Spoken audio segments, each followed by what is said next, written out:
사사기 10장 6절에 보니까 여호와를 버리고 그를 섬기지 아니함으로, 여기서 여호와를 버렸다라는 이 단어는 계속적으로 해서 하나님을 버렸어요. 하나님을 버리고 다른 우상, 아람, 시돈, 모압, 암몬, 그리고 블레셋 사람들의 신을 섬겼다는 거예요.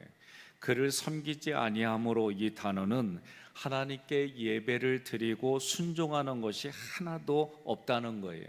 7절에 그들을 파심해, 하나님께서 그들을 파셨어요. 이 팔았다는 단어는 그냥 소유권이 넘어갔다는 얘기예요. 그러니 이스라엘 백성들이 죄로 인해서 그들의 죄값으로 원수에게 그들의 주권을 팔아버리셨어요. 8절로 9절에 보니까 하나님을 떠난 이스라엘 백성들에게 주어진 결과가 나와요. 8절에는 이스라엘 자손을 쳤으며 18해 동안 억압하였더라. 이 쳤으면은 그들의 삶이, 이스라엘 백성들의 삶이 산산이 부서졌다는 뜻입니다. 억압하였더라. 온갖 학대와 압박을 받는 상태가 되었다. 9절에 보니까 곤고가 심하였더라. 이 곤고가 심하였다는 것은 매우 큰 괴로움을 당하고 있는 상태예요. 그 상태가 어느 정도요? 매우 심했다는 거예요. 이스라엘 백성들이 자신들의 욕망이 채워지고 행복한 삶을 얻을 줄로 알고 하나님을 버렸어요. 그리고 그들이 가는 곳에 우방이 아니죠, 이방 신상들, 그러니까 하나님을 버린 자리에 이방 신상들을 세우고 그 신상들을 섬기면 내 삶이 행복해지겠다, 그런 줄로 알고 그들이 그런 일들을 경험했어요. 그런데 결과는 뭐예요?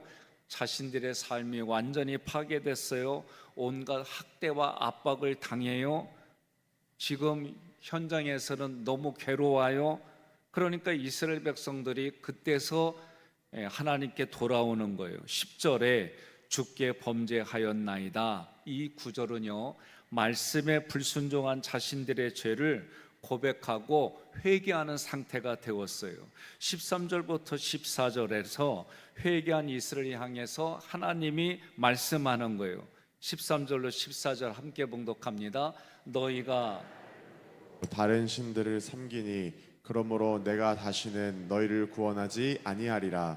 가서 너희가 택한 신들에게 부르짖어 너희의 환난 때에 그들이 너희를 구원하게 하라 하신지라.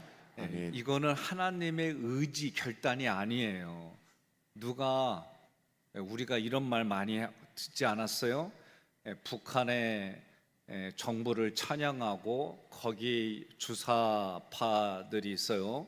그러니까 사람들이 뭐라 그러냐면, 그렇게 좋으면 거기 가봐, 거기서 살아. 이게 좀 적절한 예화인지 내가 이게 조금 헷갈리긴 하는데, 13절로 14절은 지금 하나님이 이스라엘 백성들이 회개하고 하나님께 살려주세요 그러는데, 거기다 뭐라냐면, 니네가 좋다고 거기 갔잖아. 그러면은 니네가 그 섬기는 이방 신상들한테 가서 살려달라고 그려. 왜 나한테 그려? 지금 하나님이 조금 속상해서 그냥 말을 하는 거예요. 지금 이해를 했다는겨, 아니면 못 알아들었다는겨?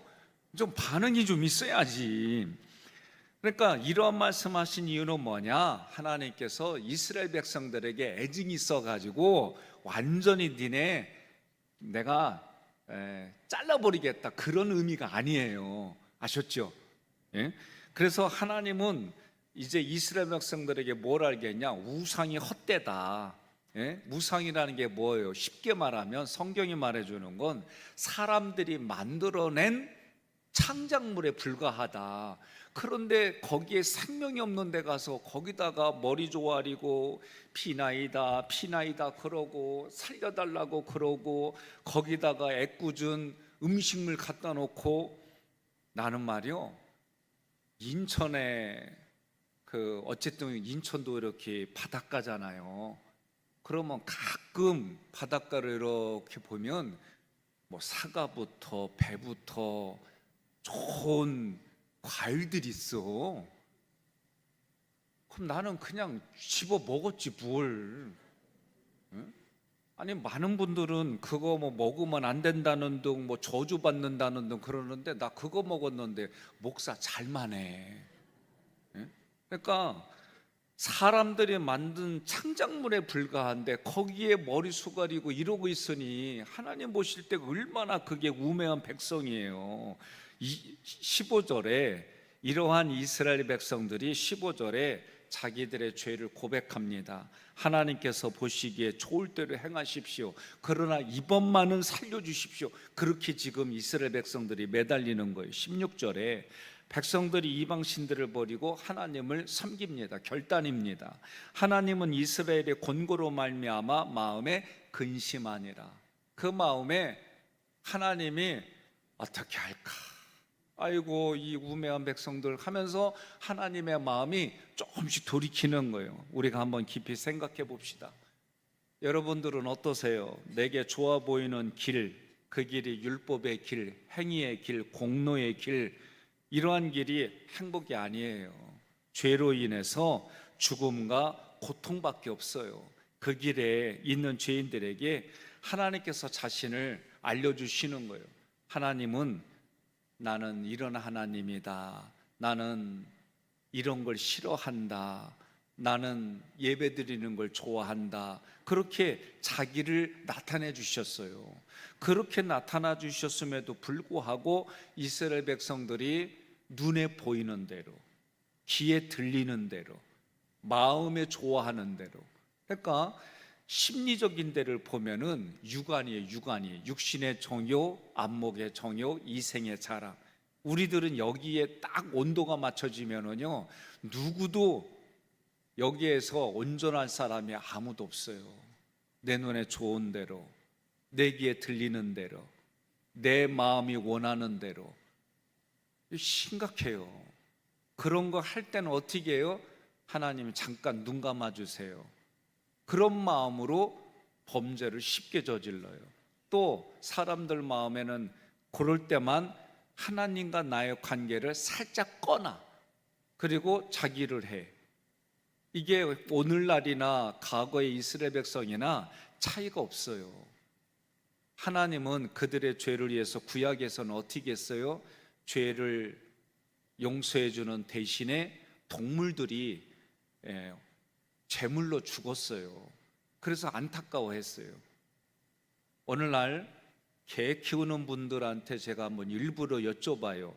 개고기 드셔요? 그러면은 그 전에 먹었는데 개를 키우다 보니까 못 먹었대. 대부분이 그래요. 그러면 자기가 애지중지 키운 양이고 애지중지 키운 동물들라면 그 사랑이 있었기 때문에 처음에는 내 죄 때문에 이 동물이 대신 희생제물이 돼 미안하다 이런 마음이 있었는데 어느 날부터 이스라엘 백성들의 마음의 상태가 어떻게 바뀌느냐? 에이 요거는 요 죄는 양 한 마리면 돼, 요거는 비둘기면 돼, 이렇게 마음이 아예 강팍해진 거예요. 그래서 구약은 하나님의 의도와 상관없이 이스라엘 백성이 내가 죄를 너무 쉽게 지우기 위해서 동물 하나 요거 값이면 돼, 그리고 죄를 지으니까 회칠한 무덤과 같다, 이렇게 돼버린 거예요.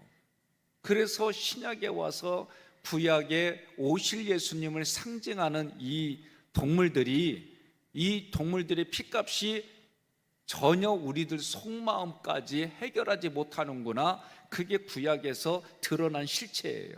그러니 신약에 와서 뭐예요? 새로운이란 단어를 쓰는 거예요. 왜? 우리의 속에 있는 그런 것까지 다 해결해 주시니까. 그리고 성령님이 왔다 갔다 하는 게 아니라 내 마음속에 계시니까. 하나님의 영, 그리스도의 영, 성령이 내 안에 계셔요. 그래서 새로운이라는 단어를 쓴 거예요. 사무엘상 7장에서 이스라엘 백성들이 우상 숭배를 한 결과 블레셋의 지배를 받습니다. 하나님은요, 우리가 하나 깨달아야 될 게 있어요. 용서는 하지만 죄의 대가까지 하나님이 다 용서한 게 아니에요. 우리가 신앙생활하면서 이 부분은 다음번에서 다루기 때문에 그때 얘기하기로 하고, 이스라엘 백성들을 하나님이 살려주시려고 사무엘을 통해서 구원의 길로 이스라엘 백성을 인도해요. 우리 각자가 자신의 죄가 뭔지 깨달아졌어요. 이 깨달아진 것도 하나님의 은혜예요. 그래서 회개할 때 하나님의 사랑, 하나님의 은혜를 경험할 때만이 우리들이 죄를 회개하는 모습을 보게 돼요. 십자가 보혈로 나에게 새로운 신분이 주어졌습니다. 이걸 꼭 기억해야 돼요. 여러분과 제가 예수 그리스도를 믿는다는 얘기는 새로운 신분이 주어졌어요. 과거의 신분은 뭐예요? 죄의 종로로 타던 우리들이에요. 그러나 예수님 때문에 죄의 종로로 타던 사람이 자유인이 됐어요. 하나님의 능력으로 예수님이 부활하신 것은 죄인에서 의인이 된 거예요. 예수님이 승천하신 것은 우리가 죄인의 신분이었는데 의인의 신분으로 아주 존귀한 자가 됐어요. 이러한 것을 여러분과 제가 기억해야 돼요. 그래서 육신의 욕망을 버려야 됩니다. 징계를 통해서 내가 고난 중에 하나님께 징계를 받았다는 얘기는 나를 구원과 생명의 길로 인도해 주시고 있다라고 여러분들이 생각을 바꿔야 돼요. 내가 하나님께 징계를 받았어요. 그래서 지금 고난의 현장이에요. 이건 여전히 하나님이 나를 사랑해 주셔서 구원해 주시고 생명의 길로 나를 인도해 주시는구나. 이렇게 여러분과 제가 생각을 바꿔야 되는 거예요. 내가 고난 받으면은 나 저주 받았어 이렇게 생각하지 말아요. 내가 어려워요, 힘들어요. 하나님이 여전히 나를 사랑하시는구나. 그래서 이 고난을 통해 하나님께 속죄의 길로 돌아오게 하는구나. 이 고난을 통해 하나님 만나게 해주시는구나. 이런 마음을 가지고 오늘 우리가 기도할 때 첫째로 나의 행복을 위해서, 이 행복이라고 하는 것은 하나님이 원하는 행복이 아니에요. 내 기준에 이렇게 하면 행복해지겠다, 이렇게 하면 좋겠다, 그게 대부분 다 육안이에요. 이러한 부분들 속에서 우리가 삼일체 하나님을 떠난 일이 있다면, 내가 잠깐 이런 죄를 짓게 해서 하나님과의 관계를 의도적으로 스위치를 껐다면 이런 모든 것에 대해서 회개하는 시간을 가집시다. 두 번째로는 하나님을 떠난 일로 인해서 징계를 받으면 그것은 저주가 아니라 하나님께서 나를 사랑하셔서 다시 하나님과의 관계를 회복시키심을 믿으시고 오늘도 성령 충만을 위해서 함께 기도하시겠습니다.